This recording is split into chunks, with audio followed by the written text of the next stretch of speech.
B-92 on bloody Okinawa gets a final blasting, and holdout Japs are either dead or, in a few instances, ready to surrender. This NIP first lieutenant chooses the easier way. His surrender paper, dropped behind the lines by Americans, assures him food, water, and medical aid, and he's come to the right place. Humane GIs treat him well, as prescribed by the Geneva Convention for prisoners of war. Very few prisoners have been taken on Okinawa, but here's one who disbelieved the tales of cruel treatment dished out by his superiors and induced hundreds of his comrades to surrender, having talked with them over a loudspeaker. These Signal Corps and Marine Corps pictures show the final collapse of Japanese resistance on the island. False propaganda told these men that Americans would torture and kill them, but they surrendered to a just foe. By realizing the hopelessness of their position and disregarding the admonitions of their emperor, they continue to live, and by laying down their arms, spared the lives of countless Americans.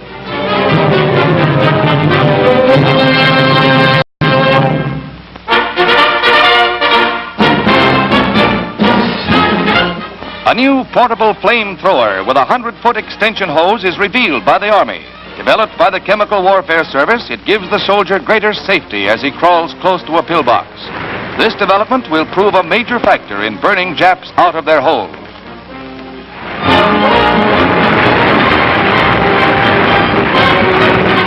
Another mechanized flamethrower perfected is this one with a periscope mount and a range of 70 yards.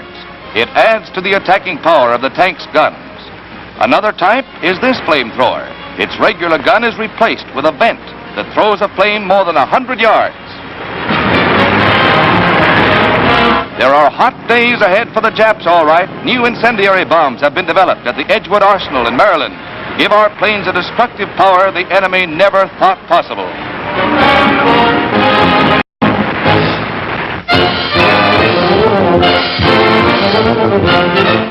The SS Monterey arrives in New York Harbor with 6,500 members of the famed Timberwolf, or 104th Division. These men fought from the beaches of Normandy to cross the Rhine at Remagen under the leadership of General Terry Allen, whose command won fame for the capture of the Eckfeller Stolberg industrial area. The Timberwolves really snarled. Although most of this unit, the 413th Infantry, will go to the Pacific after further training in America, they will first get furloughs home. They have carved a niche in military history and in the hearts of proud Americans.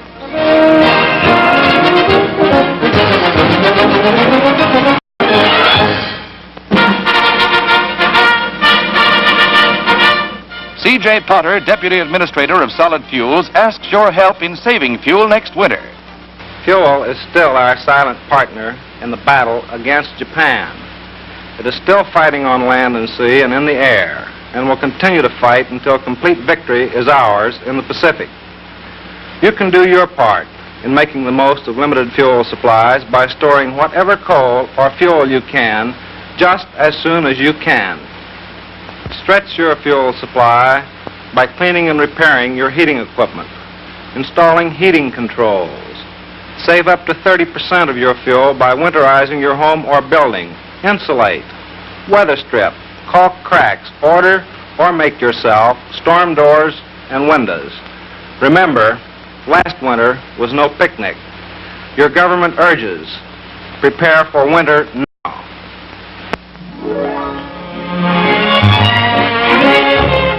It sometimes takes a little coaxing, but mostly these men of the 6th Corps enjoy this swanky swimming hole on their day off.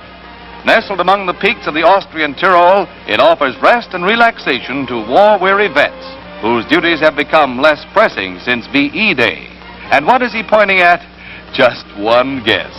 But the girl he left behind can rest easily because, as these Signal Corps pictures show, the non-fraternization order is still in effect.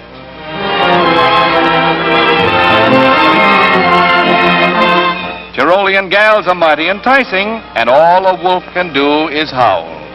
But maybe when the tourist trade opens up again.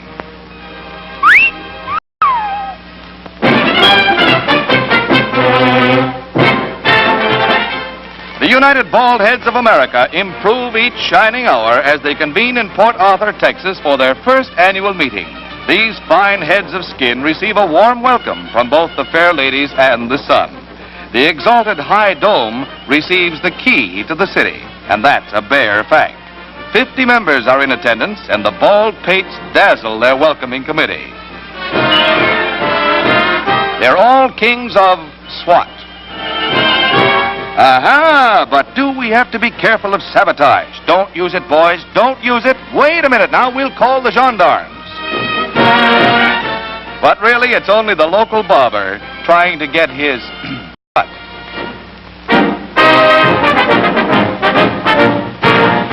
At Shepherd Field, Texas, pilot training on helicopters is a major enterprise.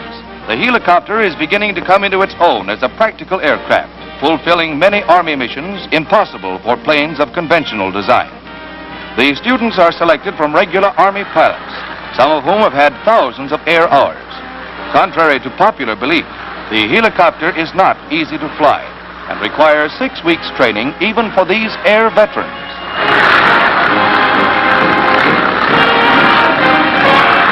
Once known as the Flying Egg Beater, the helicopter has earned the respect of airmen for its many rescue missions over jungles and water.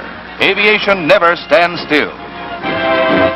Meet the Tiger Cat, the Navy's first twin-engine fighter and the answer to any late improvement in Jap planes.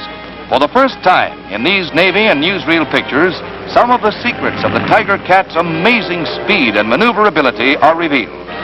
Credited with a speed of more than 400 miles an hour, the plane can carry 4,000 pounds of bombs.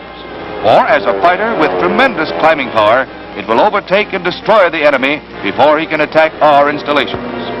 First planes have gone to the Marines, but our 45,000-ton carriers will mother the Tiger Cats in battle.